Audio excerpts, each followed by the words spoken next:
So today I thought that I probably won't talk for very much and maybe take questions and do some questions and answers. So that's what I'll do. Often I start off by saying that talks are about happiness in daily living. That's all they're about, happiness in daily living, and that liberation, according to this teaching, liberation is a liberation from suffering, or the end of suffering. And what can we call the end of suffering? We can call the end of suffering peace of mind, because suffering is a disturbance of mind. And so when disturbance of mind subsides, it's like wind subsiding. So you go from storm or wind movement, disturbance, to stillness. So stillness is what is referred to as peace of mind. So peace of mind is the absence of suffering. And the absence of suffering means the dissolving of suffering, the falling away of suffering.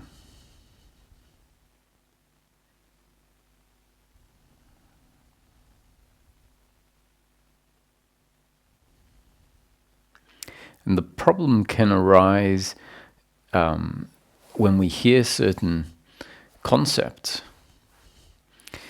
Our interpretation of what the concept means can be problematic sometimes. So we hear about the end of suffering, and we might then say, okay, this is what is available. Roger says the end of suffering is available in this life. It is a change that can happen. That's true. That's the description I put. It is a change that can happen. It is something which is available in this life. However, it may not be your destiny or my destiny for that to unfold. Now, so if we hear it's available, it is what liberation is, we may then say, okay, that's what I want, that's what I'm going to get, that's what I'm going to work towards, without keeping in mind that the whole point of the teaching is saying that peace of mind comes from the recognition that life is a happening, that life is unfolding according to God's will, which really means not your will.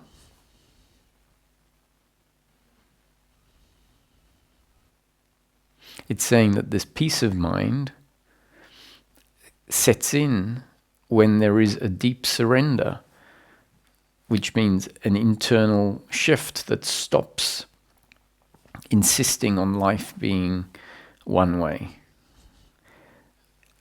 i.e. stops insisting on life being the way that we want it to be. And there's a shift that accepts life being one way, i.e. the way that it is.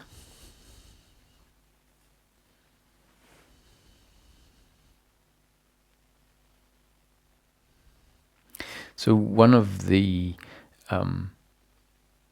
realizations or explanations that can lead to a realization that allows for acceptance, especially acceptance of suffering, to kick in, is the explanation that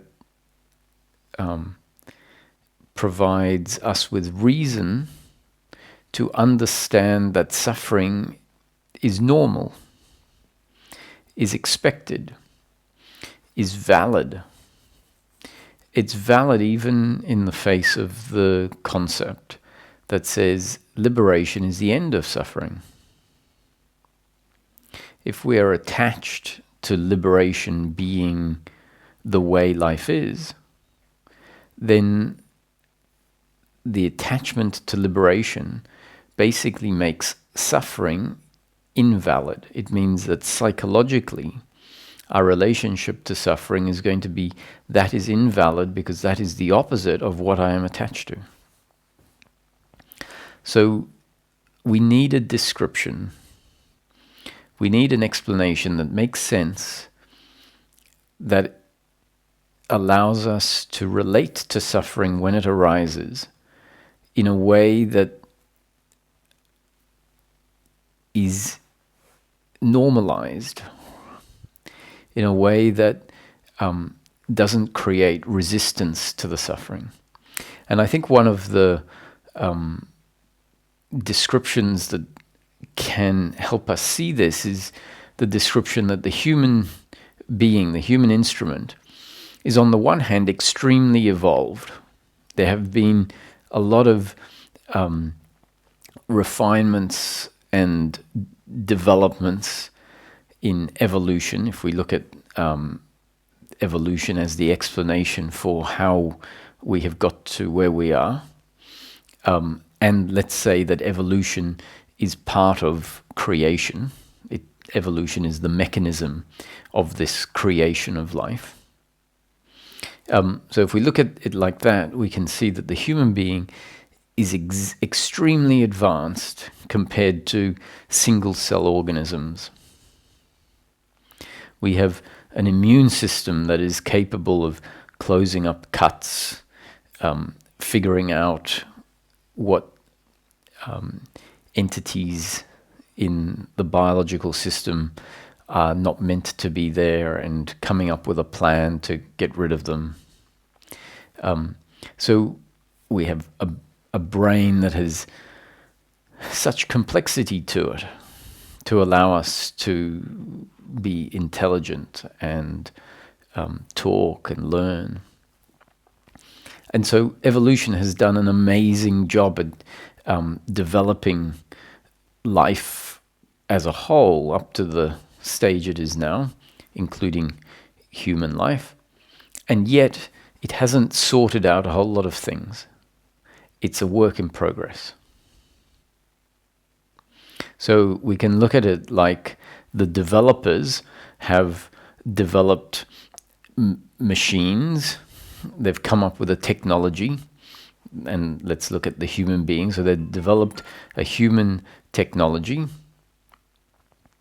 but it still has some glitches in it, some bugs in it, some things that over time will evolve and change, and maybe certain bits will drop out. Certain functions or malfunctions will stop being there. But at this stage, those bugs haven't yet been ironed out. And so we are essentially machines that have glitches in them. And the glitch that I'm talking about is a type of functioning that happens simultaneous to the other functioning, which we would say is not the glitch. So we have the biological functioning, and mind you, even the biological functioning in some cases has glitches in it. So the hardware fails. Like some people have muscles that don't form, don't get strong, have bones that start to break down. There's all sorts of physical ailments, and so those physical ailments are because there's some glitch somewhere in the design. And another of the glitches is on the psychological level, where life is taken to be very personal, and what happens is seen to be something that the other has done that could have been different, and so then we blame the other, we blame ourselves. And from another perspective, we can see that attitude to life can fall away. And when that attitude to life falls away, it's described as seeing things more clearly. It's described as seeing life as it really is. And one way of putting that into words is seeing that life is much more impersonal, much more of an unfolding of a happening, that there aren't separate individual entities separate from life that have their own free will and autonomy separate from life. That's very important. doing things, but rather all these individuals that appear separate on one level are expressions and part of life. And so when seen from a wider perspective, then life is seen as this orchestra, this dance that is unfolding. And the good and the bad are seen to be part of the whole. And then the attitude to the diversity of life, to the inevitable tragedies as well as the wonderful things that happen. The attitude is one of inclusivity, of understanding, of seeing how that has to be life as it is now. And the alternative is seeing life unfold as it does now and being in resistance to it and say, no, it shouldn't be like this. It should be pleasure, pleasure, pleasure. It should be perfect, perfect, perfect. And life hasn't been developed to be perfect, perfect, perfect. Life has been developed up to this point to be the way it is. It's a work in progress. And not to say that it's a work in progress and one day it will be perfect, perfect, perfect, because it seems like inherent in the design of this life, at least relative to the individual that experiences life, there's always going to be things that are pleasurable and things that are painful. So it's a duality. Life, the flow of life, is a duality of pleasurable and painful, of things that we like, things that we don't like. There are interconnected opposites. Healthy babies and handicapped babies. There is wealth and there is poverty. There is hot and cold. So duality is essentially the nature of the flow of life.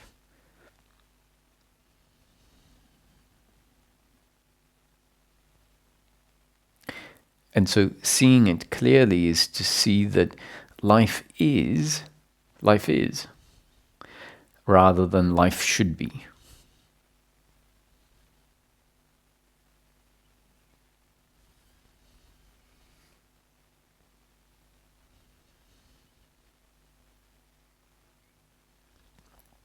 And so the silence, the stillness that is referred to, is a stillness of the thinking mind. And the thinking mind is distinct from and different from the working mind. The working mind refers to thinking that is essentially functional in nature. Thinking about a circumstance and what needs to happen in order for the circumstance to be improved or for the next step in the process to happen. And functional thinking is very important for life to unfold. So we could have functional thought about what food we need to buy in order to have food for the next few days or next week. We can have functional thoughts about travel plans and what needs to be put in place in order for that to happen. We can have functional thinking about projects that we need to find solutions to for things in the garden, watering systems, or business plans. All of that sort of thinking can be considered functional. The thinking mind is the part of our thinking that grabs hold of outcomes and turns them into something, relates to outcomes, especially outcomes that might happen in the future, or outcomes that have happened in the past, and relates to those outcomes as if they have a significant worth to who or what we are, or our happiness. So it essentially means that there is a relationship to outcomes that say those outcomes are very significant at defining, at creating, at adding to, or taking away from who I am. And that essentially is the false sense of self. It is an idea of who we are that includes in it that I will be more when I have gained more. I will be worth more, I will be more complete, and I will be happy when I have gained X, Y, and Z. I will be happy when life is one day pleasure, pleasure, pleasure. And it may seem like a very reasonable and logical and accurate idea of ourself, because life has essentially grown us in such a way that that assumption is deeply ingrained. And it's deeply ingrained because it seems to be true. It seems to be that my happiness is dependent on whether people treat me well, whether I have more things than I had in the past, whether I have more creature comforts, more pleasure in life. And the reason why it feels like my happiness, which often we have a sense I don't quite have it, I have a sense that things are not as good as they could be, and we feel as if one day this feeling on a deep internal level will feel fulfilled, content, happy. And because we've come to see essentially that life only on the circumstantial level, life in relation to pleasure or pain, then our conclusion is, well, I will feel different when I have more pleasure and less pain.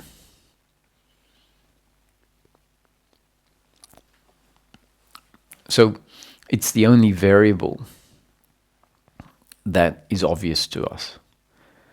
Less pleasure means unhappiness. More pleasure means happiness is the conclusion, because that seems to be the only variable in the equation. And so that's when we need to start hearing. So life needs to start delivering information that says your happiness is not to be found in the flow of life. Your happiness is not dependent on pleasure, pleasure, pleasure. Your happiness is never to be found in the other. The other is essentially expression of either pleasure or pain. The other can deliver pleasure to you, or they can deliver pain to you. Your happiness, your sense of worth, your fulfillment, your contentment is never to be found in the other. It's just another way of saying your happiness is never to be found in pleasure or pain. And our assumption deep down is, I will be happy one day when life is pleasure, pleasure, pleasure. That means when the other loves me, when the other is kind to me, when everyone smiles at me, when no one acts in a way that delivers pain to me. And then we also say, when I function in a way that doesn't deliver pain, when I make all the right decisions.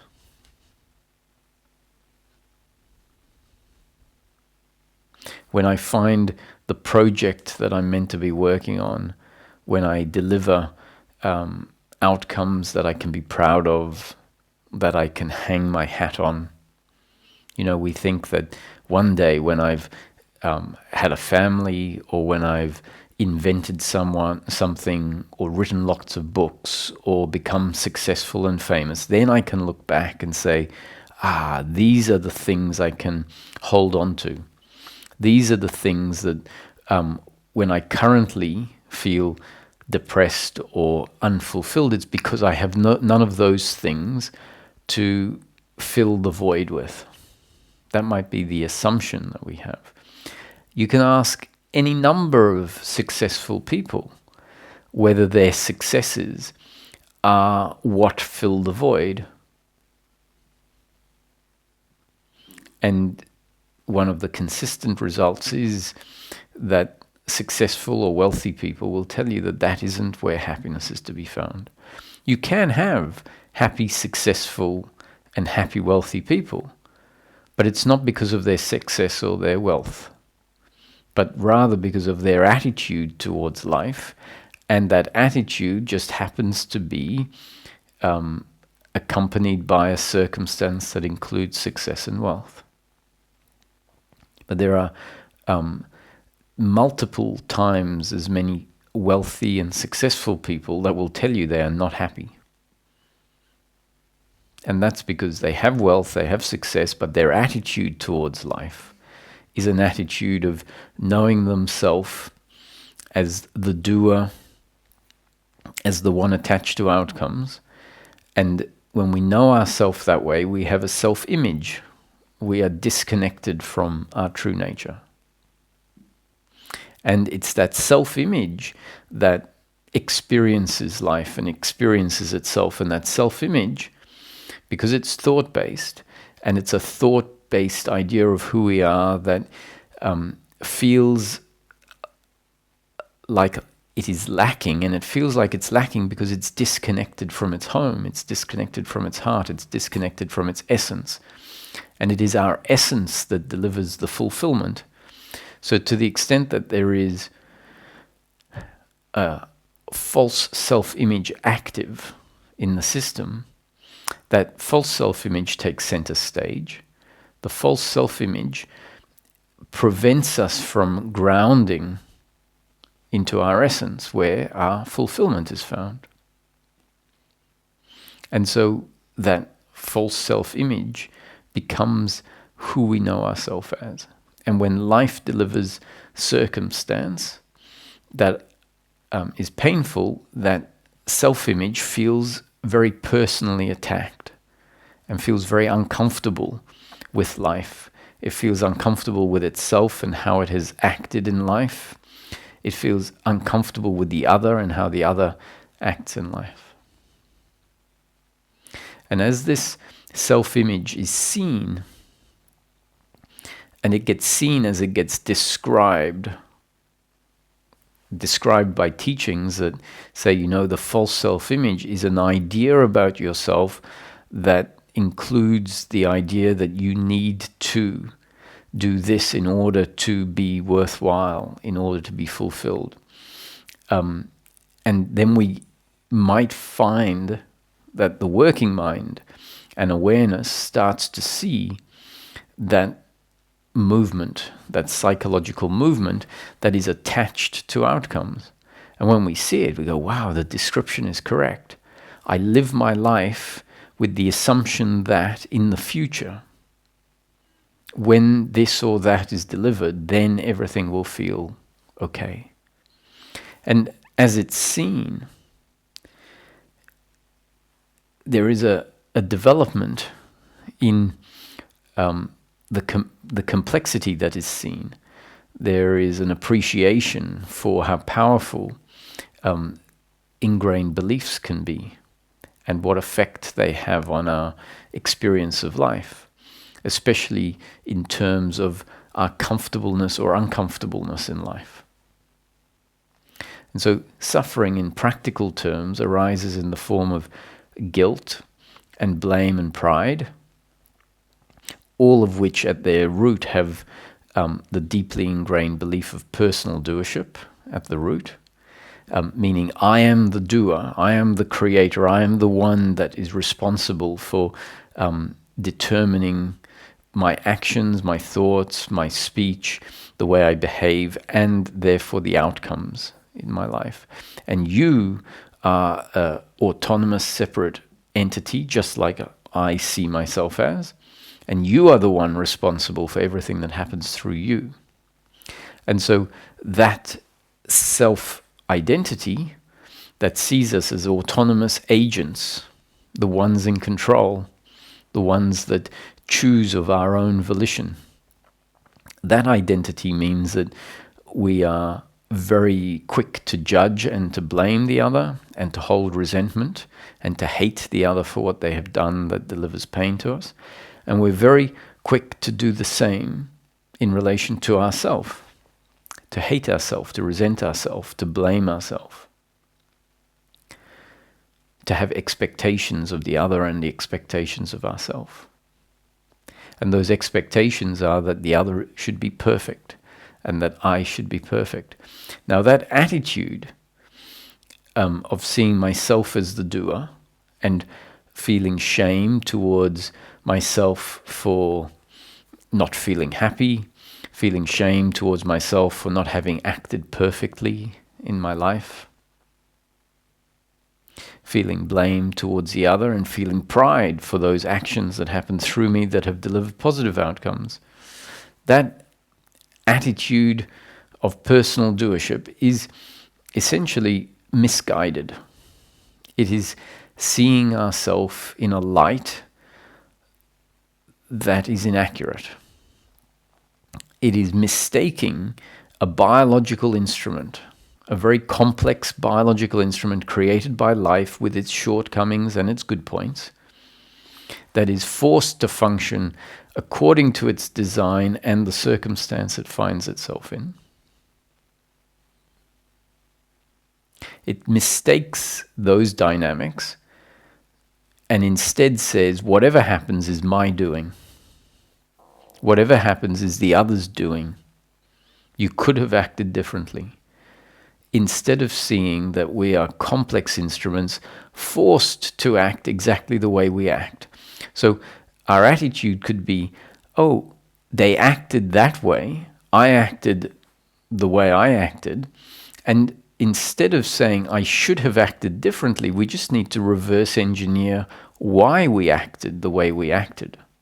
Instead we say, oh, I should have functioned differently. My view that I suggest is a more accurate attitude towards what happens is to see what happened and then reverse engineer your understanding as to why that happened. And in simple terms, the explanation as to why anything happens through any of us is because of our genes and up-to-date conditioning coupled with the circumstance that we find ourselves in.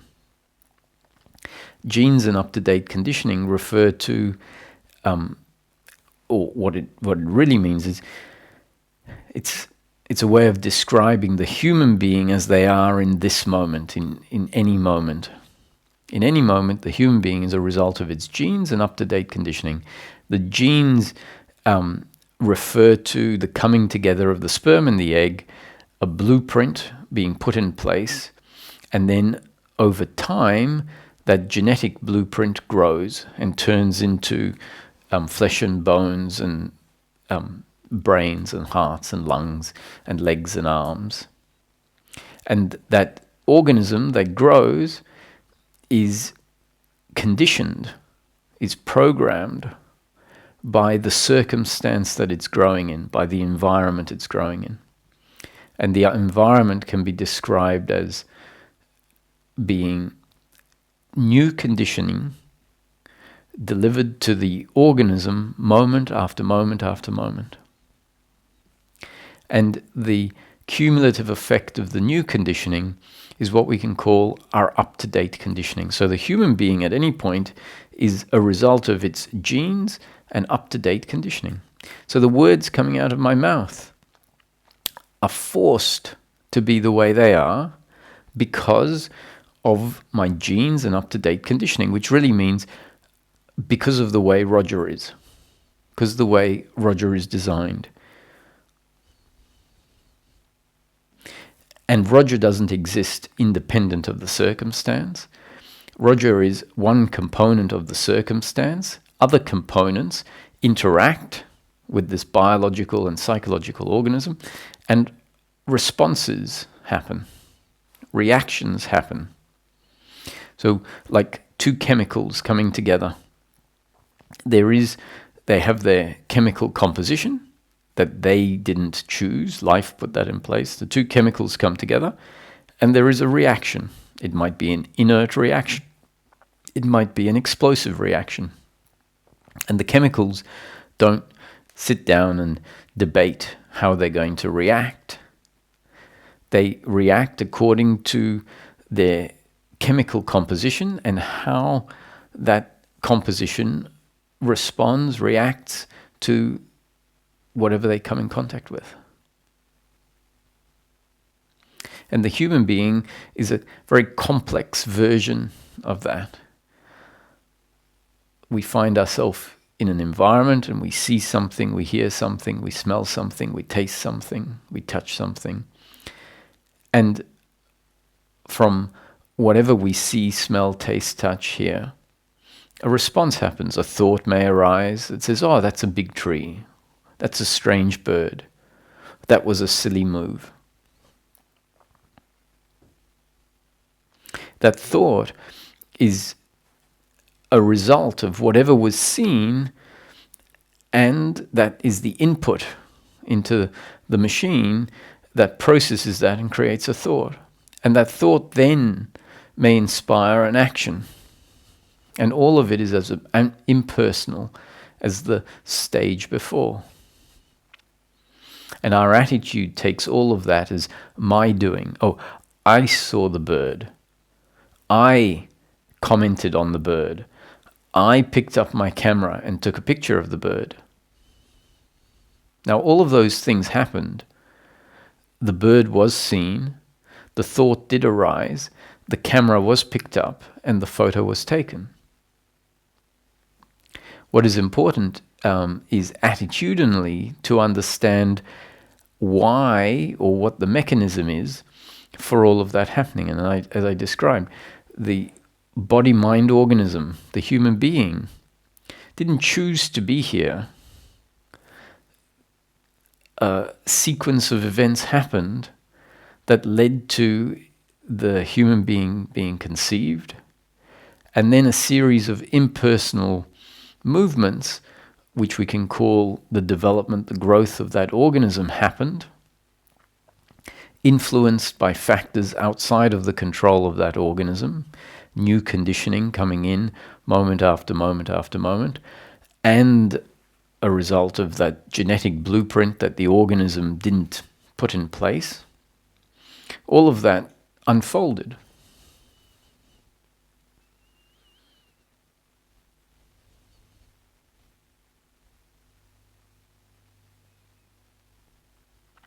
So impersonal.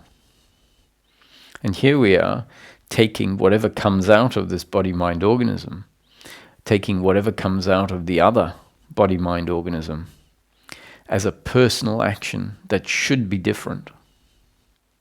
And it simply comes down to that attitude which creates suffering or peace of mind. The attitude of personal doership creates a resistance to what is. The attitude of non-doership, which really means the absence of the attitude of personal doership, means an automatic acceptance because life is seen to be an unfolding according to life's will. Life is seen to be unfolding according to God's will. Life is seen to be an unfolding that couldn't be happening any other way.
It's the thinking mind that gets involved in how life unfolds and extends the events that happened in the moment horizontally in time, carrying something that has happened into the future, which really means it's now in the present, but the event is in the past.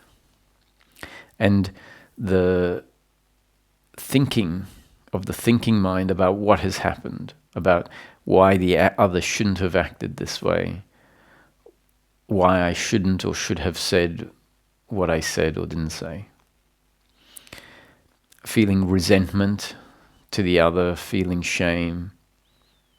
That horizontal thinking is holding on to the past, and it disturbs the stillness that would be there if that thinking was not there.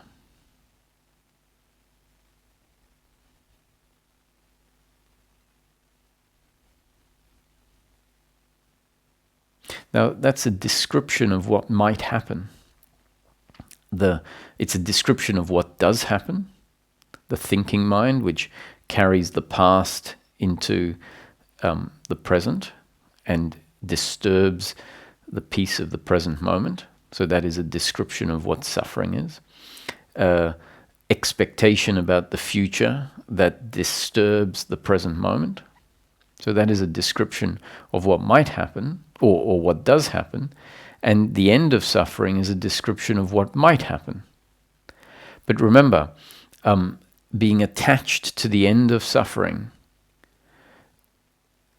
is a form of suffering, because it may not be your destiny for there to be for there to be peace of mind in this moment. And so if it's not someone's destiny for there to be peace of mind, which means it's their destiny for there to be some sort of uncomfortableness, then the insistence on peace of mind as something that could be or should be here just means more resistance, more involvement with what is. And that's why I was talking about life being an evolution, a work in progress, and that when there is suffering, if we understand that suffering is because the human entity includes in it, as part of it, this psychological doer, this psychological entity attached to outcomes that sees oneself as the doer and the others as the doer, that's a result of life creating those structures that enable the psychological me to be there. And that is what I referred to as a glitch that in the future may not exist.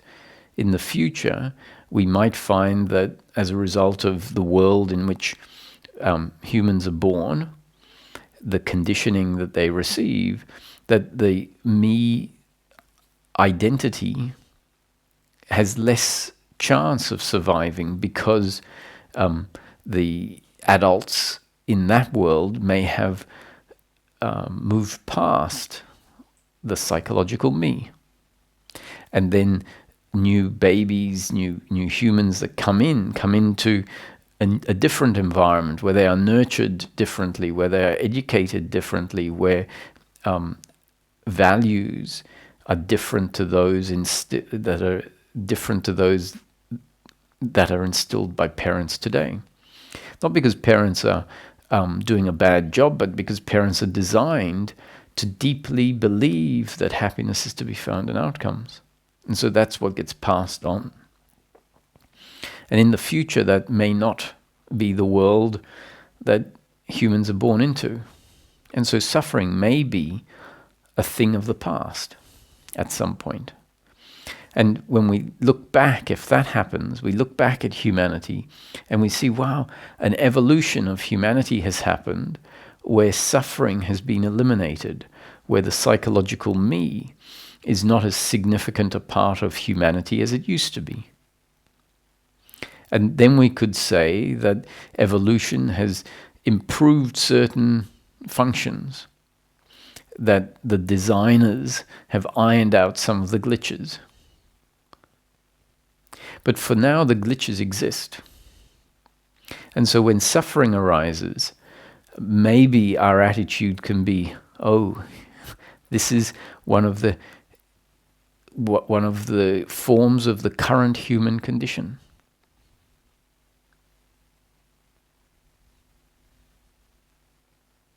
And it's impersonal. It's not because anyone is doing it wrong.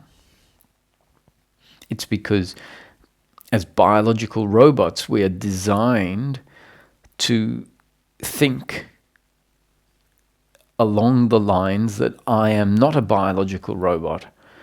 You are not a biological robot. You are the doer, I am the doer.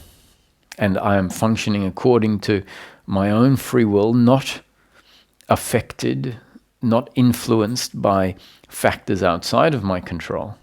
Because if the biological instrument, if the biological robot says, I can see that how I functioned delivered pain, not denying that how I functioned delivered a negative outcome, a painful outcome. However, I can't deny that I functioned to the best of my ability. I thought that what I was doing was going to deliver the best outcome. And it turns out that the assessment based on the best of my capabilities was incorrect. The outcome was negative. The biological robot with a certain attitude will say, so I don't deny that the outcome wasn't good, but I can't hate myself for having functioned in a way that delivered that unfortunate outcome, because my design forced me to act that way. Now, this isn't an excuse. This isn't an excuse that somehow will prevent us from having to suffer consequences. So it's not something that we can go around telling society, hey, too bad, so sad, I'm not the doer. That's not the point. The point is for us to have that internal attitude. That means we still will have to suffer the consequences. Society will, reward us for those things that deliver pleasure to society, and they will punish us for those things that deliver pain to society. That's just an impersonal consequence. It's part of the unfolding of life. However, attitudinally, we can have the attitude that sees that the pleasure or pain that was delivered was inevitable according to my design. So it's not an excuse. It's actually seeing things as they really are. And seeing things as they are doesn't prevent the human being from acting to the best of their ability. It doesn't prevent us from learning from our mistakes. The mistakes become part of the new conditioning that then becomes part of our up-to-date conditioning that may or may not change how we function in a similar situation down the track. So if people have an issue with the descriptions of non-doership, often it's because they are interpreting what the concept is saying and interpreting it to mean something that the concept doesn't really mean. Because the attitude of non-doership doesn't mean not trying to improve a situation if it can be improved. We will always function according to our genes and up-to-date conditioning, and on a biological level, the body is always going to want to move towards pleasure and away from pain. And so if there is something that can be done circumstantially to improve a situation, then by all means do it, which is really a description that says the body will function to try and improve the situation. But the outcome is not in our control. Sometimes we get what we want, sometimes we don't get what we want. And Ramesh used to say, sometimes we get much more than what we want.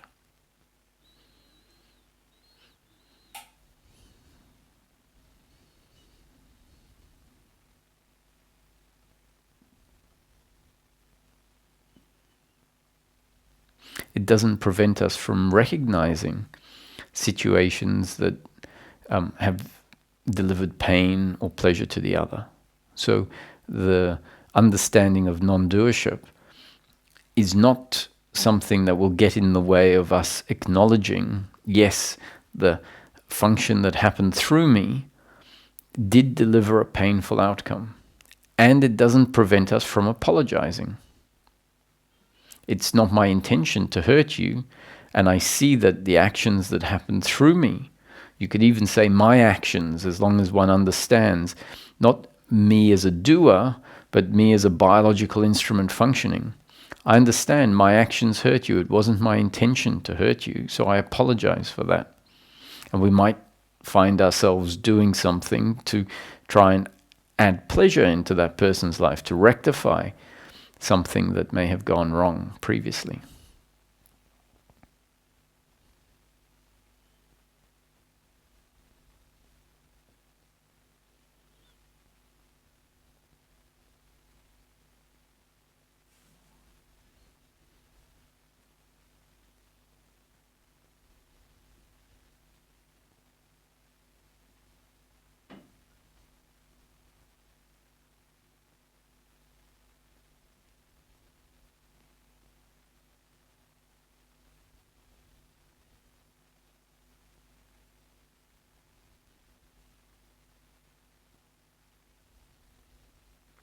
So to the extent that we can see that suffering happens, even though we might understand that we're not the doer, we see that the way that our genes and up-to-date conditioning are in a particular moment may include the deeply ingrained belief of personal doership and attachment to outcome, and in a circumstance, the blame, the involvement might happen.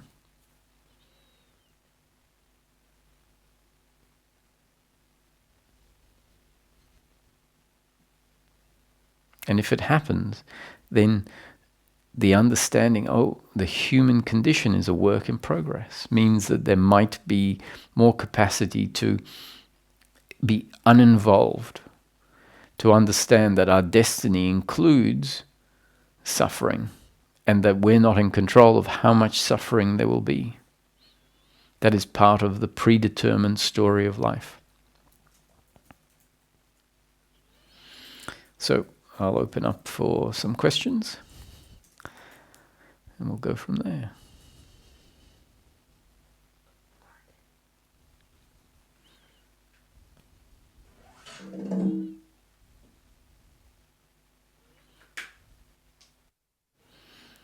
Hello, Martin. Hi, Roger. Hi there. I just want to thank you, Roger, for what you do. It's entirely changed my attitude to life and how I just let life live me now. But there's one question I want to ask you. I just wonder if Ramesh ever had a view on why people think they want to kill themselves or actually do. For me, it just seems that people get to a position where they just find life intolerable, that they just shouldn't be here or have no reason to be here. I mean, be on this earth. I just wondered what your Ramesh's view was on that. I'm not entirely sure I know Ramesh's view. I know my view. I'm pretty sure Ramesh would say the same thing or did say the same thing. And that is that it's understandable that if someone has a certain experience of life, and more particular, an experience of themselves that is very uncomfortable, that the uncomfortableness with oneself, it's a sort of inescapable thing. It's like wherever you go, it's there, right? the uncomfortableness. You can't escape it, the uncomfortableness with oneself. And depending on the intensity of that uncomfortableness with oneself, will determine how intolerable it is, how unacceptable it is. And we can understand, I guess, that with physical pain, that when physical pain gets to a certain level, someone could rationally say, it doesn't make sense for me to keep experiencing this. It would be such a relief if I wasn't, if life came to an end, and let's hope that that's it. That after death, that's it. Or maybe let's hope there's something much better, but let's assume that that's it. Then the thinking is, it makes sense if the intensity of the experience is, past a certain threshold. And so my assessment is that if someone does commit suicide, or does whatever the word or the terminology that appeals to you in explaining someone taking their life,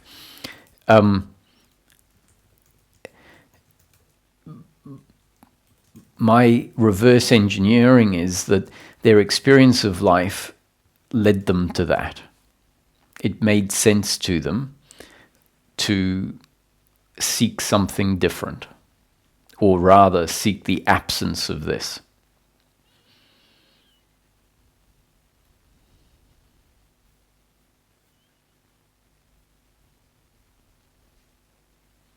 We get that. It's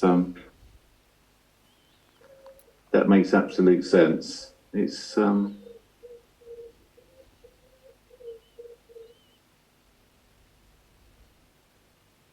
yeah, I think one of the I get what you're saying, Roger. That's sort of very, very clear. But yeah, I'm just sort of not struggling with things at the moment, or perhaps I am. I don't know. But it's just that I went for breakfast somewhere, well, lunch somewhere today, and it was really quite peaceful there, and the food was fantastic. And it's like all these things. In the background, there was a conversation between three women, and all they were doing was really complaining about their husbands. It was very amusing that one woman said that her husband had been working on the roof and come in and was very dirty and very hot. And instead of having a shower as he normally does, he decided to have a bath in the bath she had just cleaned. And she said, "Oh, we will make it dirty." And he said, well, that's what baths are for, isn't it? And she said, "Well, yes, but I've only just cleaned it." He said, "Well, you've got nothing else to do, have you?" And she was... the resentment that she was complaining to the other women about his behaviour, you just think it's just insanity. And another woman she was complaining to said, "Yes, that's why I'm on my fourth husband." Anyway, yeah, I'm sort of struggling at the moment, sort of existing and just witnessing just sheer insanity all around me, because I live on my own at the moment, and yeah, it's really quite...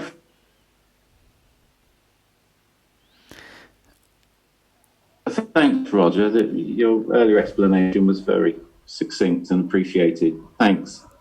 You're welcome.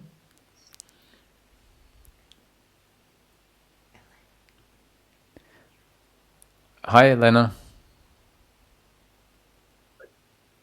Hello, Roger. Hello, hello. I have two questions, Roger. Go ahead. Do you hear me well? Yes, I do. What can you say about energetical manipulation, which is happening lately around the world?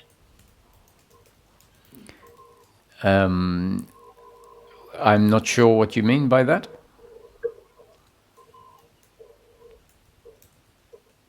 Well, I can give you an example.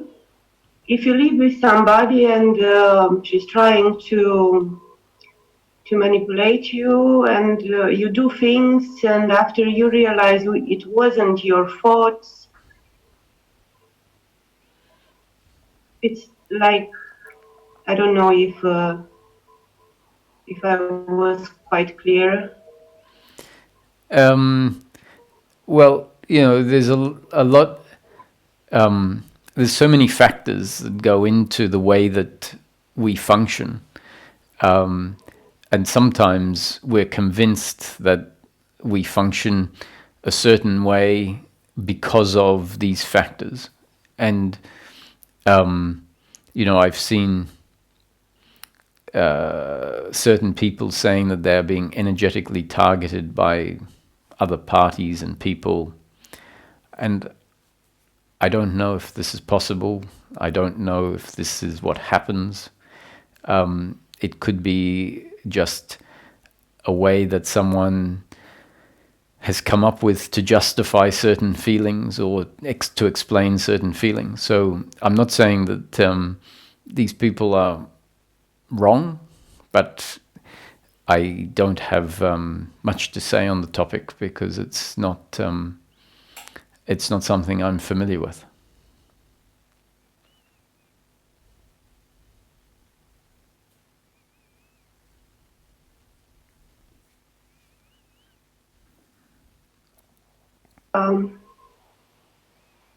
Do you still hear me? Yes, I can. How we can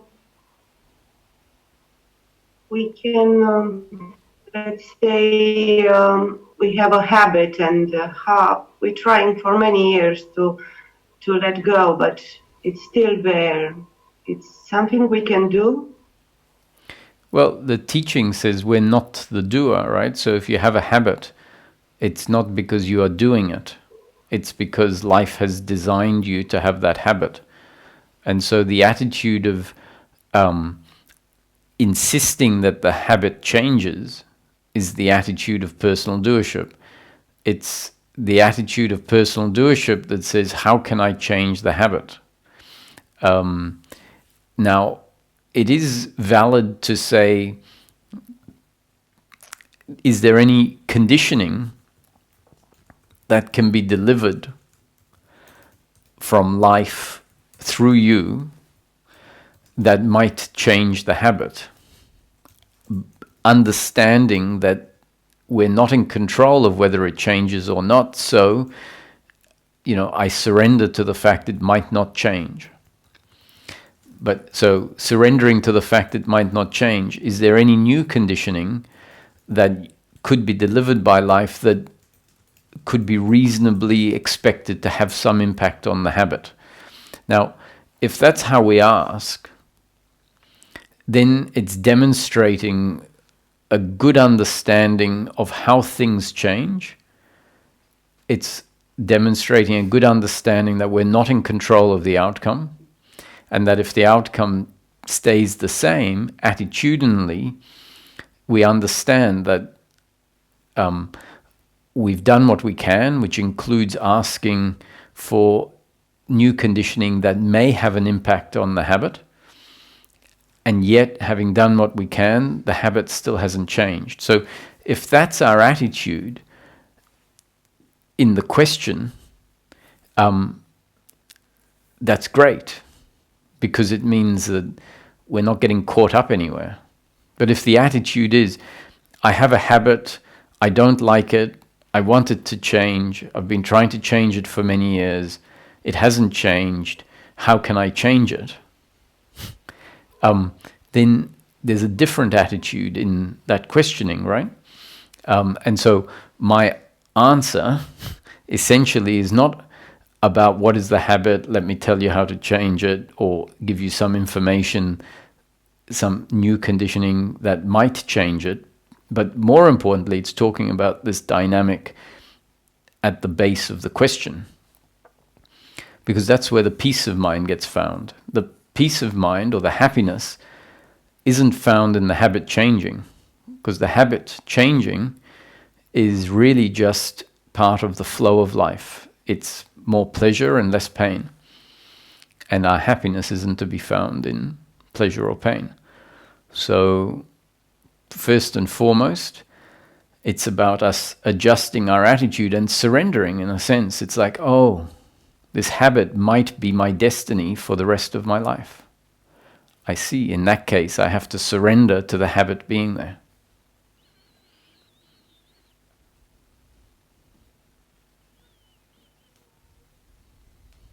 It's very difficult to surrender. You can say it's surrendering, but you cannot surrender. No, we get surrendered. You can't do surrendering. The doer wants pleasure, pleasure, pleasure. So the doer can't surrender to life as it is. The doer can only insist on pleasure. So when we get surrendered, it's when life hits us with a realization, I can't do this. I've been trying my whole life. If I was the doer, if I was in control, I would have done it by now. And so surrender happens when, in a flash, it's like, maybe I don't have the capacity as a human being to control life. And that's when we get surrendered. Suppose this is the case also in repeating, for example, the victim program over and over again.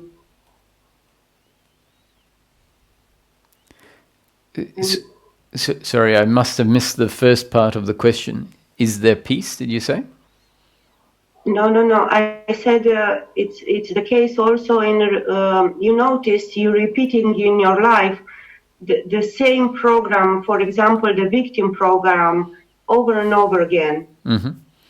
Yeah, so the victim program is doership and attachment to outcome. So it's like we obviously have saying this outcome is bad, this person is delivering pain to me. So we have the outcome that we are the victim of, and the other person is the doer that is doing the perpetrating. So our attitude of being a victim is seeing my happiness in pleasure, pleasure, pleasure, and the other is delivering me pain, and seeing the other as the doer, the one that is delivering the pain is the doer, and they shouldn't be doing it. And so that's the primary suffering. Now, if we get involved in the fact that that's how we function, and say, I shouldn't function like that, and insist that we don't function like that, and yet we keep functioning like that, and then we keep insisting that we don't function like that, then there's another layer of suffering on top of the victim. Then we become a victim to ourselves. So I'm a victim to the other, and I'm a victim of myself. So if we see this habit of being a victim to the other, and we can't get out of it, then maybe we just surrender and say, life has designed me to have this victim program in place. And it's like, what to do? At least on that level, on the outer level, there is the attitude of non-doership. There is the recognition, oh, I am habitually seeing myself as a victim, and that is because of my genes and up-to-date conditioning. In particular, the up-to-date conditioning that I would call the thinking mind, the psychological reaction. And if that's your genes, if your genes and up-to-date conditioning include that psychological identity, there's no other option but for that to play out, for that to be how we feel about the other.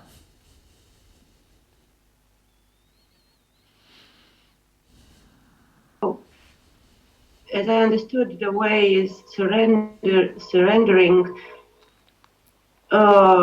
even if this is not possible, but still surrendering. Well, I'm not suggesting that someone has to do surrendering. I'm describing that if surrendering happens, then there's less suffering. But surrendering isn't something that the doer does, but rather it's life delivers new conditioning that creates an insight. Just like that, it's like, oh, I simply cannot be the doer. Even my victim is a happening. So in that moment, there is surrendering. If we go and say, okay, I have to surrender, then that attitude, I have to surrender, is the opposite of surrender. It is trying to do surrender, which isn't surrender. So surrender happens out of the blue. You know, when we really just have a thought, I simply cannot be the doer. But on what basis do we see that we cannot be the doer? And in this teaching, it says everything is a happening according to God's will. So the thought that comes up and says, you know, I am a victim, that thought is a happening. It just arises out of nowhere. And if we want a causal explanation, it arises out of our genes and up-to-date conditioning. No one created it. It was created by the genes and up-to-date conditioning, by the biological robot.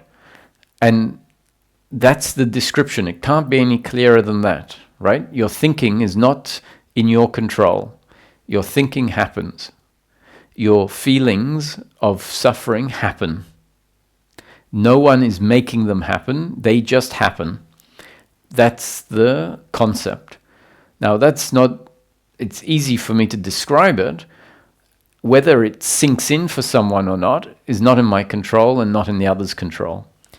If it sinks in, then as it sinks in, the insight might happen and says, all of this worry about my victim, or all of this worry about the way I am, I simply cannot be the doer. Everything is a happening. So let me just leave it be. And, you know, it sounds like I'm saying this is what you have to think, but I'm saying this is what needs to happen.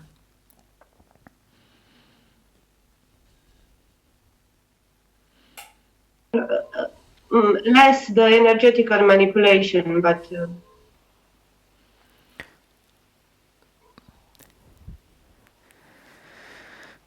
maybe if that's happening, it's an excuse.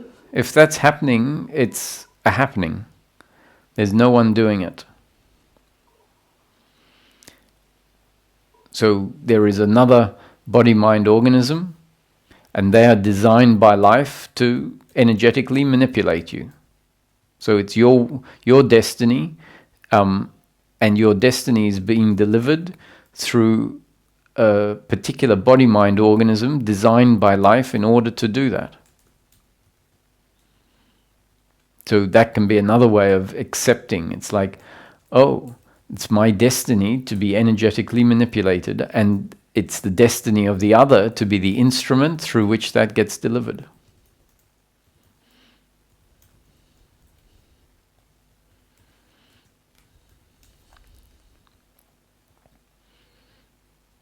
This, right?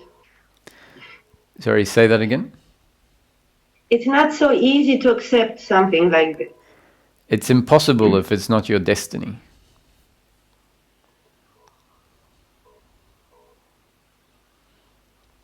So the doer won't find much satisfaction in what I'm saying, because I'm saying it's not in your control.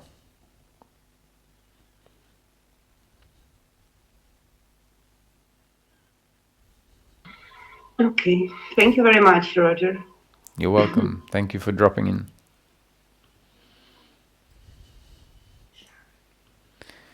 Hi, Sharon.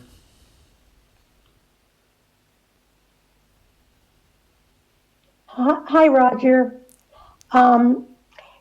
What's happening for me now is the awareness is becoming stronger. The presence is becoming so strong that it's not like I have to access awareness. It just is. And I'm realizing that this awareness is what's living, is what we are. Mm-hmm. We think we're these bodies. I could be wrong, but I've done so much, work with different, Sailor Bob, Ramash, you, a lot of non-dual Course in Miracles. And, when you talked about the suicide, I had a very serious depression where I wanted to commit suicide. But in my mind, I remember, and this, it's not really, I don't even know who I'm talking about sometimes, but I just remember thinking I would hurt everyone if I did that. What comes to me is that the people that commit suicide, it's God's, it's the divine, it's like what Ramash would call divine hypnosis. But yet the divine is actually doing it all, even the ego. Is that so? Yes, agreed.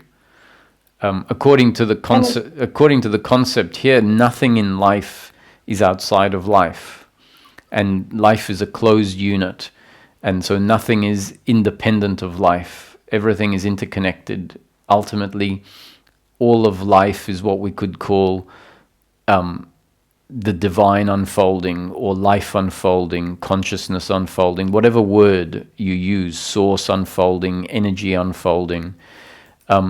And so, the bird flying across the sky is life unfolding, is source unfolding. And the good actions and the bad actions is life unfolding, source unfolding. And yes, as you say, even the doership is life unfolding, source unfolding, energy unfolding. But the thing that I remember reading in one of Sailor Bob's books is that I'm an artist, but I've never been, that's just coming through me from the divine, right? Or from my genes and up-to-date conditioning. We really are all the divine. We're all the infinite, am I right? Yes, including the child tantruming is an expression of life. I don't use the word divine because, frankly, for me, I've gone in terms of an evolution of thinking to a point where the word divine might have made sense and appealed to me in the past. Now I'd rather say life. But I can appreciate that someone else might resonate with the word divine, but it doesn't resonate with me now. But I can understand why it resonates with you, for example. Life too. I think it's saying all the same thing. These are just words. Yes. I don't really have an attachment to words, but for me, I always thought the me was seeing, and I know, through my practice that, the awareness is seeing out of all of our eyes, like in other words, and then I do this checking where this, you go inside and there's no reference point. So when someone like my friend, one of my best friends, son died the other day, a couple of weeks ago from alcohol poisoning. And like my son was addicted to drugs for years and now he's doing well. He's still on medication, but she keeps asking me why, and she's been doing the same work as me. And there is no answer, is there? It just is happening. It's not like the divine doesn't say, well, I think that one, or life doesn't say, I'm going to have this one die. It's just, we don't know anything. It's all at random, I think. Well, random from the point of the observer here, this observer. From another side, we might say, well, it's not at all random because it's actually, one thing leading to another, leading to another, leading to another. But we can't understand what influences are at play at each moment on every aspect of life. So, yes, I agree with what you're saying, is that it just is because it is. In more simplistic terms, you could say, well, he was born, he developed a certain way, he found himself in a certain set of circumstances, and one thing led to another, and it ended up with him dying. So yes, it just is. And that can be very hard for someone to accept. So I'm not saying, well, it's easy to accept. In fact, the very opposite. It's impossible to accept if non-acceptance is what we're designed to do. But my explanation is similar to what you've said. It really just is. I mean, it's easy for me. I'm actually often on grieving. I mean, because I'm very close to her. And that's another thing I've realized in awakening, that everything is inclusive. So when you're crying or when you have fear, it's not a big deal. Like I used to think, because I started with the Course in Miracles and the 12 steps. So I used to think, well, love was separate from the other emotions. But I think because we're these beings of, and I still do recognize we're bodies. I heard you speak of that. We don't ignore that we have this physical manifestation. On the way we say we're not a body, but we then get back to the fact that yes, indeed, we have this body. But the thing that I do see is, I wouldn't even put, I have no idea what would happen if one of my children would pass. The one that had that disease was the thing that got me to this process. And he's still doing well. But, what I hear my friend keep saying is, she keeps, the mind keeps beating her up. It's all guilt about she wasn't a good enough mother. And tell me I'm right about this. Maybe I'm wrong, so I'll be open to it. But the mother doesn't really raise the child, right? It's life.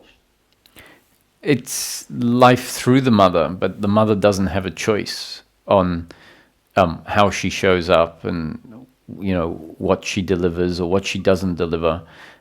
So it's attitudinally, it's right to say it's life. More accurately, it's life through the functioning of the mother and a whole lot of other influences. So it's definitely not only the mother.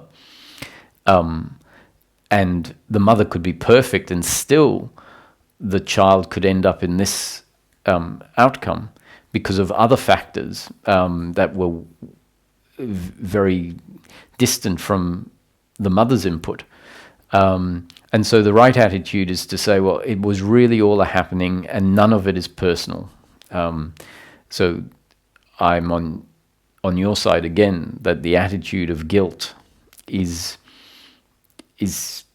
making it about, what I should have done, that I could have done it differently. And, I just don't think that seeing life that way is seeing it clearly. And you've been there's so many different, the way the instruments are teaching and awakening, you're very compassionate and you never tell anyone what they need to do, which I find to be the clearest teaching, because when somebody keeps saying, well, you need to meditate, how can they know that when this is all happening? Like, everybody's in the perfect place. And I don't know, I find you to be extraordinarily clear and just someone that, the divine's living through, I guess, or life's living through, that's just helping all of us wake up. That's just all, well, I think that's, other than probably your own beasts of mind, you're just such a beautiful being. And I just think we're all very blessed to have you. Thank you, Roger. Thank you. That's very kind of you. I'm amazed sometimes at the fact that patience happens, because sometimes I'm not patient. But yes, I'm glad it expresses this way. It means less hassles for me.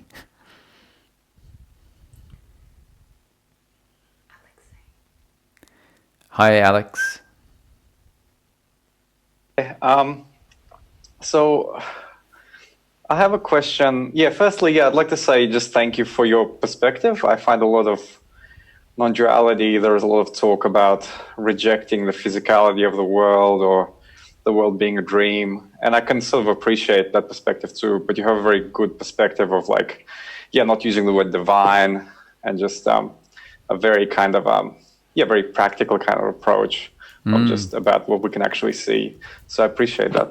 Thank you. As a teacher, I'm sure you know that it's very difficult to phrase things in a way that they won't be misunderstood. Mm-hmm. And in a way, as a student of non-duality, sometimes it's very like difficult to actually phrase the question in a way that actually points to like what really my problem, as I see it, kind of is. And I know that you talk a lot about free will, and to me, like two big things in non-duality, two big topics are that you are not the doer, and the other big topic is that you are not the experiencer.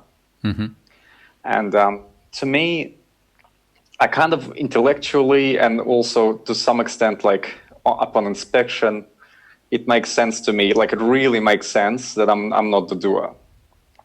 Even though I overlook this fact, like in daily life, a lot of the time, like every time I sort of think about it and check, it's really clear that, yeah, I'm not the doer. Things appear in consciousness, and yeah. On the other side, it's really a lot less clear, in the sense that, like, am I a subject? Is the subject a feeling, or is it like beyond the feeling? Does it exist, or is it just nothing? It's not an object you could sort of concentrate on very easily. Like if you concentrate on the breath, you can kind of like tell how you're going. Like, am I doing well? Oh yeah, I'm concentrating, or I'm distracted. If you kind of concentrate on the subject, it's a lot less like there's no like objective, clear experience to focus on. And it's a bit like, I just feel like I'm always distracted. Am I doing this right? Like, am I not doing this right? Like when you try to do like, go to the I am or something, and you're like, what does it mean? So you go like to the thing behind your eyes, and that kind of feels like something. And then you try after a week, you try like going to the feeling in your chest, and you're like, oh yeah, that's also kind of I am, but it feels completely different. So like, what does like Nisargadatta or someone say, like go to the I am? Like, it seems like there's 1,000 different ways to do it, and they all feel slightly different, But the issue is not really about techniques. The issue is like, when something is happening, when something really intense is happening, like pain or pleasure. Let's focus on pain, like pain or an unpleasant emotion. Like I really appreciate the way you sober-mindedly explain like all the processes that go on, and how one thing leads to another, and bodies move around, and like genes, up-to-date conditioning, and all that. But like when you're living life and something, and I'll give you like an extreme example, like a really unrealistic one, just to kind of like illustrate my point, and I hope that you'll understand kind of like what I'm getting at.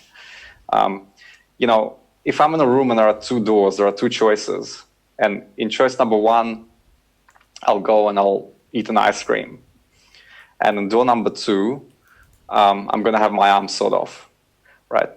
And it's all well and good to say, oh well, these are things that could happen. The body will decide what to do, and then it'll walk through one of the doors. In one, like a dairy product will get consumed. In the other, some proteins will get, rearranged. But like when it really is going to happen to you, it's kind of like, it really seems like if I had my arm sawn off, that's really, really bad, like with a capital B.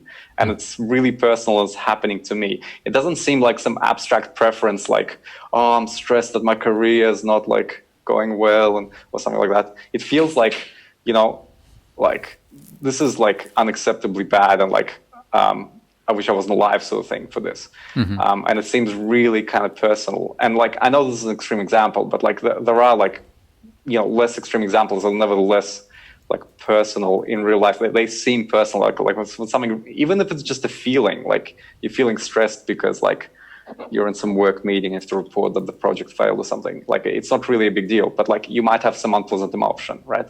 And it seems like really like, I'm not the experiencer. Like it just doesn't seem like, it just doesn't seem to be like understandable. So yeah, just any comments on that? Yes, okay. So there's a couple of things. One, if you imagine events, like you imagine your arm being sawn off, right? There's an inherent problem in that, because our imagination is one thing and the actual event happening is another thing. and our imagination of it is always going to be in the realm of thought and expectation and assumptions. So we're not going to feel like, oh, that's okay. It's not possible for us to think about that and imagine it to be okay. And it's also, if it's happening, it's not that it's going to be okay while it's happening. It's not that, oh, that's not happening to me, I'm not the body. And that's not what I'm getting at, right? I'll explain why teachings say that, because they're trying to bring about a change. So what it's talking about in the framework here is that things like that, even that extreme, happen. You know, you could be in a motorcycle accident and lose legs and arms and what have you. And afterwards, like if you're in hospital or recovering in a wheelchair, there is the potential where your attitude can be, yes, these things happen in life and this thing happened to me. And with that attitude, with that having happened, it is possible after it's happened, because that's what we're really talking about in terms of peace of mind, is whether we find ourselves with an attitude that says, you know, why did this happen to me? This shouldn't have happened. This is not what my life is meant to be. And so then if that is persistent horizontally in time, which is completely understandable if that's the case, right? Actually, the norm is for that to be the case. And the unusual but possible is where someone has an attitude that says, I'm connected to myself, and even without the use of my arm, I am. Even without the use of my arm and my leg, I'm experiencing life. I'm experiencing life with limitations compared to the past, but the past is what was then, and now this is what is now. So that attitude can very much be there. It's very much a potentiality if our system and our connection to self and our appreciation of the essence, the consciousness, which is unaffected by, you know, whether you have an arm or you don't have an arm, that consciousness is there. And so if attention can land on that and keep coming back to a place of groundedness, and the thinking mind doesn't kick in, then by default we will be at peace, because it's only the thinking mind that creates the uncomfortableness. So if that thinking mind doesn't happen, there is peace. And that's what liberation is, according to this teaching. It's a state where we don't go into certain types of thinking and feeling that would be very, or are very common and ordinary ways of relating to life, especially when life turns out, you know, to be unfortunate in circumstance. What I'm very clear on is that I have no interest, even if this attitude can be there, I have no interest in testing it out unless it's my destiny. I'm not going to ask someone, oh, you know, as far as I'm concerned, it doesn't bother me whether I have an arm or not, because my attitude will be this way. I appreciate that having the arm means something additional in a way in terms of circumstance. So I don't wish to have to put that attitude to test, although life is always going to take things away from us. So I don't want someone to think that I'm saying it doesn't make a difference. What I'm saying is it doesn't make a difference to our happiness if we have the right attitude. So I hope that part is clear. Does that make sense so far? Yeah, so no, that makes sense. Like, I have no problem with like acting to avoid pain or whatever for a realized being or whatever you want to call it. Yeah. My problem is more like, what is the difference between achieving a personal kind of inner peace through a kind of attitudinal, behavior change versus like the non-dual insight, I'm not the experiencer. Like, what is the difference? I don't think there is. I think the methodology is different in a sense. So what in non-duality, so typically the word experience is used in a very specific context to refer to a very specific type of perception. So the word experience usually means knowing life from the perspective of the body, where life is experienced as subject-object relationship. So I, the body, am the subject, and the table and the chair and the other people are objects. And so that is sort of, or that is referred to as the unliberated view, is a view where you are the experiencer and life is experience.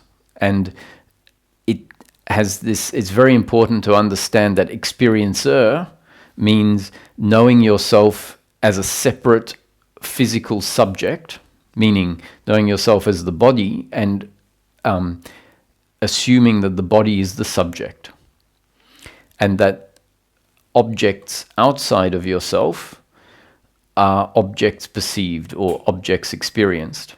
And so then it's called experiencing in life. And experiencing happens always from the perspective of a body. And because we've developed a certain way from a young age where objects are seen to be outside of ourself and ourself is known to be a physical entity, we've identified with being the body, and therefore the objects are outside of us. And so there's this sense of separation, me and the objects. And so that's what's referred to as subject-object relationship. And when we point to subject, we're really pointing to an object that is believed or assumed to be the subject. And so by subject, we mean that which is perceiving, that which is real, that which is aware. And as part of this growing up development of subject-object relationship, the identification with the body means identification with pleasure and pain. That means identification with I am added to by the addition of pleasure and I am taken away from by the addition of pain. And so when we know ourselves as the subject-object, aware of external objects, we assume that losing an arm, which is circumstantial and pain, is losing part of who I am. And so if that becomes our frame of reference, that I am the body, I am a physical entity, then everything gets measured relative to that identity, that idea of ourself. And because the body is on the realm of circumstance, on the realm of pleasure and pain, we then identify with pleasure and pain. Means we're attached to pleasure and we push pain away, believing that that is the best we can aim for in life, believing that pain is an attack on who I am and pleasure is an addition to who I am. And that relationship to the flow of life, that relationship to circumstance is part of the false identity and part of the uncomfortableness. And so non-dual teachings, having identified that that is part of the ingrained problem, part of what leads to suffering, part of the false identity, the false self, the self with the small s, because that's the what's been recognized by the teachings and the teachers, a delivery method, a description that tries to undo that identification, tries to undo that way that the life experience is produced by the brain, let's say, or by whatever is producing the life experience, trying to bring about a shift. And that shift that can happen is a shift where an appreciation of an essence or something formless presents itself. And so that's referred to as self-realization, right? The realization of the self, and the self that is not the body, the self that is not the thinking, the self that is not emotions. So it is the self that is covered up by the identification with the body, identification with thinking, identification with emotions. So that's the self with the small s. And so self-realization is the recognition or the realization of the part of the human or the aspect of the human or the aspect of life that was covered up. And part of the methodology of that spiritual teachings, Advaita teachings use to bring about that shift is to keep reinforcing you are not the body. You are not an object. You are not your thoughts, or you are not thoughts, you are not emotions.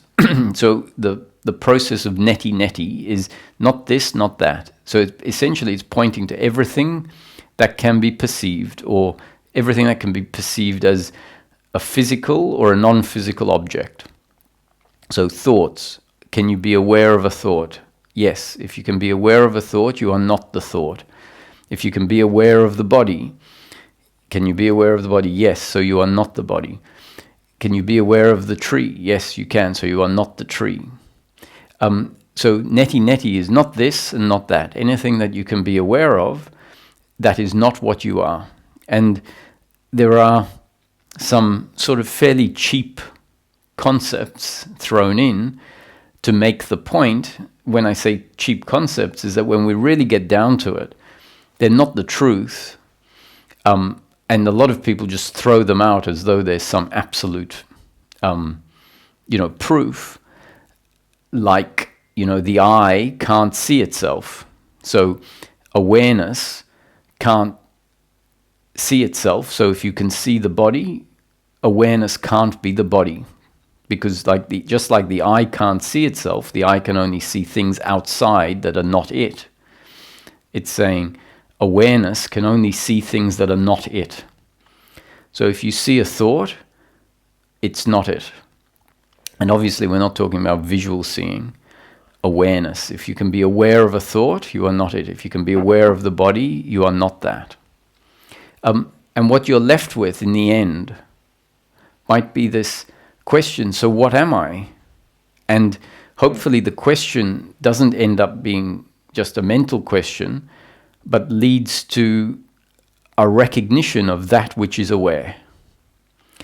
And along with those concepts that I've just put forward, there are a lot of other concepts that tie in with this, like time and space don't exist, causality doesn't exist, the past doesn't exist,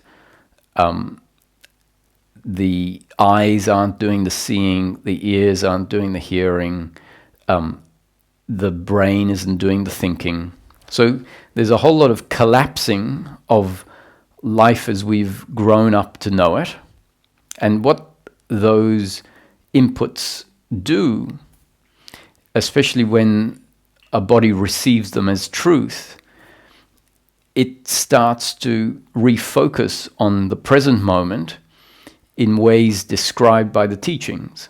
It's like a thought just arises out of nowhere. Now, we might hear that out of nowhere meaning, and we might think it's just a figure of speech, like a thought just arises out of nowhere. What it's really pointing at is, if you are really present, you will see that there is no thought, and then a thought happens. And it says, okay, when there was no thought, and then the thought is there, so it came out of nowhere. Not just as a figure of speech, but for it to be seen in action, just like speaking happens. There was no speaking, and then speaking came out of nowhere, as opposed to speaking came out of someone's mouth. What it's trying to point to is speaking arises in the field of consciousness. Thoughts arise in the field of consciousness. It's already told us that cause and effect is not how things happen. So it's saying thoughts don't come from your brain, they come out of nothing and then subside back into nothing. So this is a completely different way of reframing life to and reducing it down to the present moment only. It's essentially saying there is no outside, there is no here and there is nowhere to go, there is just what is here now. And a relentless description of life that way, especially when it is described as truth, as reality, knowing life differently, knowing it according to cause and effect, and believing in the past and the future is all illusion. The more that life is described as truth or illusion, right or wrong, ignorance versus understanding, the more the seeker gravitates towards what is described as truth. And what is described as truth often is a framework that doesn't sustain psychological thinking. Because psychological thinking is based on the belief in the past, a belief in a future, belief in causality, belief in a separate independent other that does things according to their volition. And this reframing of life is that life is just happening in this moment like a dream, arising in consciousness, that the tree could in any moment just vanish, and that an apple could come floating past, because life is being created as a spontaneous creation, and the source could create anything. It doesn't have to create things in orderly fashion according to laws of gravity and cause and time and all of that. It can create whatever it wants, however it wants, because it's a dream, it's all an illusion. And so these descriptions are there to refocus the seeker, to keep bringing the seeker back through essentially a methodology of meditation, of presence, to a point where their thinking and their relationship to life changes so radically that everything is just seen as a spontaneous happening.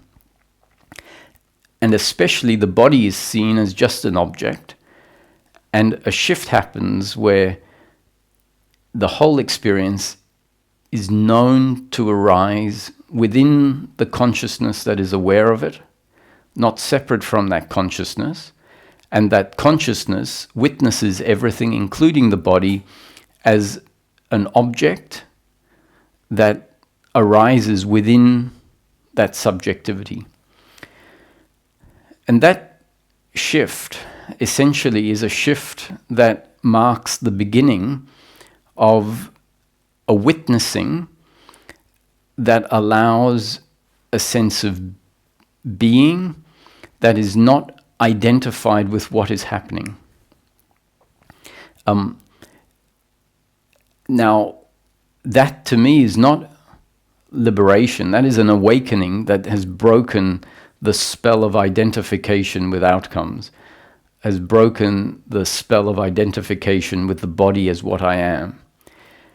And from there, an integration needs to happen, such that that connection to awareness, the connection to consciousness or beingness, whatever you want to call it, can get reintegrated such that the experience is no longer that the body is arising in consciousness, but rather that the consciousness is now functioning through the body and aware of life.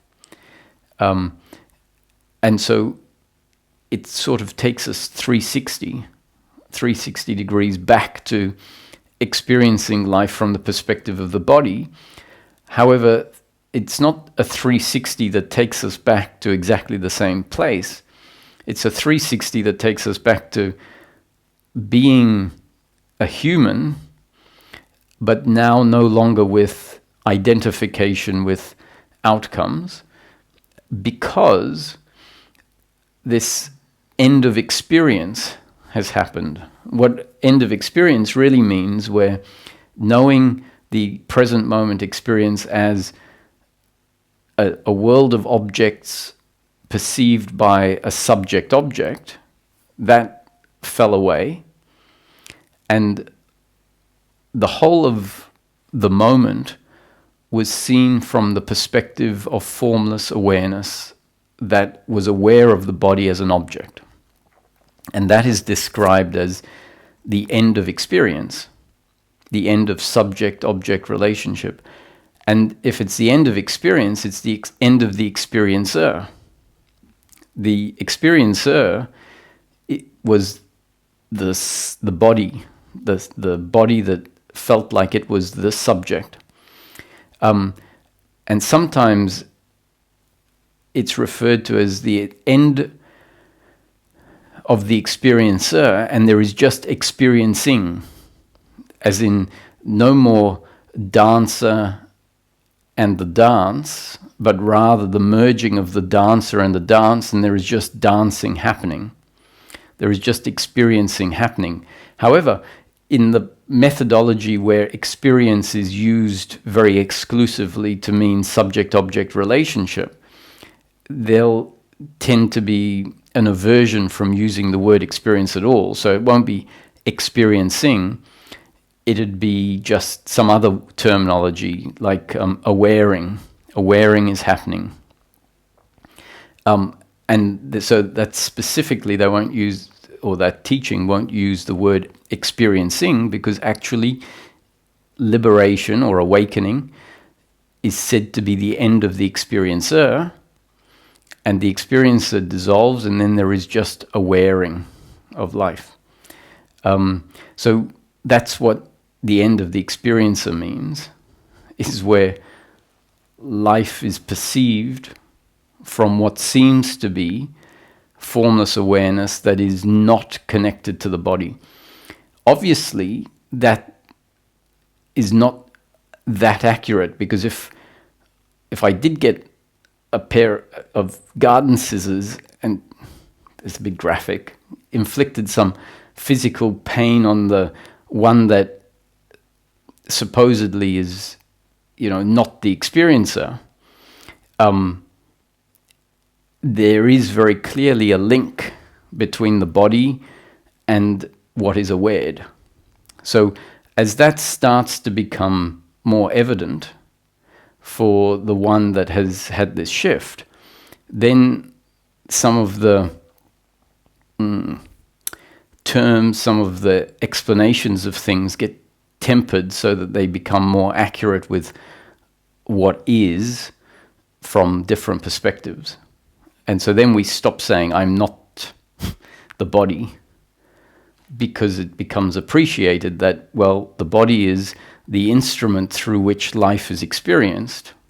And from one perspective, we very much have to acknowledge, I am the body, I am the person. Because if we don't, this other awakened view starts to show to be quite one-sided, to not be very integrated, to not hold the paradox of life.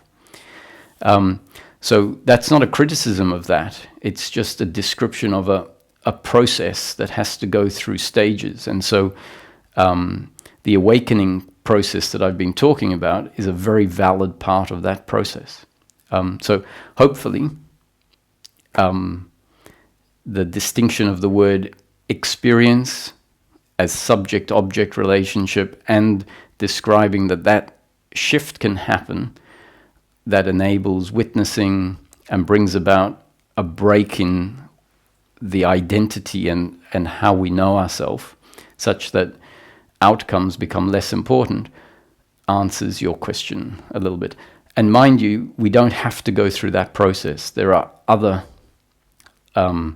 methodologies and other states or changes that happen that are different to those described by those that find themselves in the top-down, more esoteric, awareness is all teachings.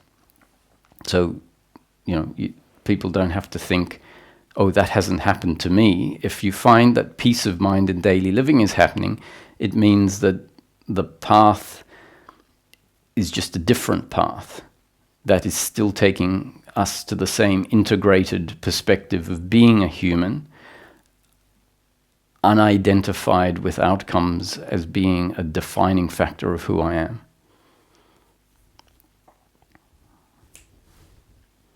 I got a whole mini lecture out of you.